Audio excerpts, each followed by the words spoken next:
মার্কিন সামরিক চাপ বৃদ্ধি পাওয়ার প্রেক্ষিতে ভেনেজুয়েলা সেনাবাহিনীতে নতুন করে 56,000 সদস্য যুক্ত করেছে।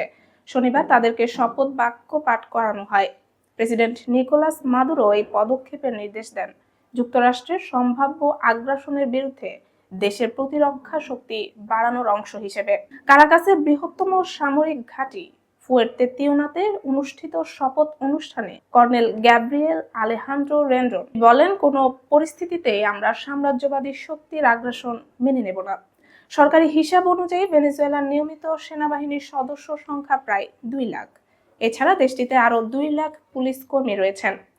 মাদুরোর সরকার অভিযোগ করেছে যুক্তরাষ্ট্র মাদক বিরোধী অভিযানের অজুহাত দেখিয়ে ক্যারিবীয় সাগরে যুদ্ধজাহাজ মোতায়েন করেছে এবং বিশ্বের বৃহত্তম বিমানবাহী রণতরী পাঠিয়েছে। তাদের দাবি অনুযায়ী চলতি বছরের সেপ্টেম্বর থেকে মার্কিন বাহিনী অন্তত 22টি নৌযানে হামলা চালিয়ে 83 জনকে হত্যা করেছে।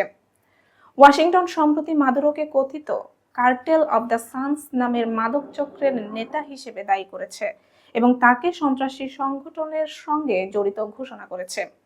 তবে মাদুরো দাবি করছেন যুক্তরাষ্ট্র তার ক্ষমতা ছিনিয়ে নেওয়া এবং ভেনেজুয়েলার তেল সম্পদ দখল করার পরিকল্পনা করছে।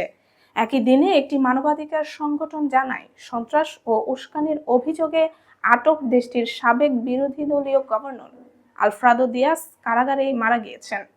2017 থেকে 2021 পর্যন্ত নুয়েভা এসপার্তা প্রদেশের গভর্নর ছিলেন 55 বছর বয়সী দিয়াস। তিনি নভেম্বরের 2024-এর পর থেকে কারাগারে মারা যাওয়া অন্তত 6 জন বিরোধী নেতার একজন। বিতর্কিত জুলাই নির্বাচনে মাদুরো তৃতীয় মেয়াদের জয় দাবি করলে দেশজুড়ে বিক্ষোভ ছড়িয়ে পড়ে এবং পরবর্তী সময়ে অনেক বিরোধী নেতাকে গ্রেফতার করা হয়। রাজনৈতিক বন্দীদের অধিকার রক্ষায় কাজ করা একটি অলাভজনক প্রতিষ্ঠানের পরিচালক আলফ্রাদো রোমেরো জানান, দিয়াজকে 1 বছর ধরে একাকী কারাবন্দী রাখা হয়েছিল এবং এই দীর্ঘ সময় তার মেয়ের সঙ্গে মাত্র একবার সাক্ষাৎ করার অনুমতি দেওয়া হয়। সংস্থাটির দাবি, ভেনেজুয়েলায় বর্তমানে কমপক্ষে 887 জন রাজনৈতিক বন্দী রয়েছেন।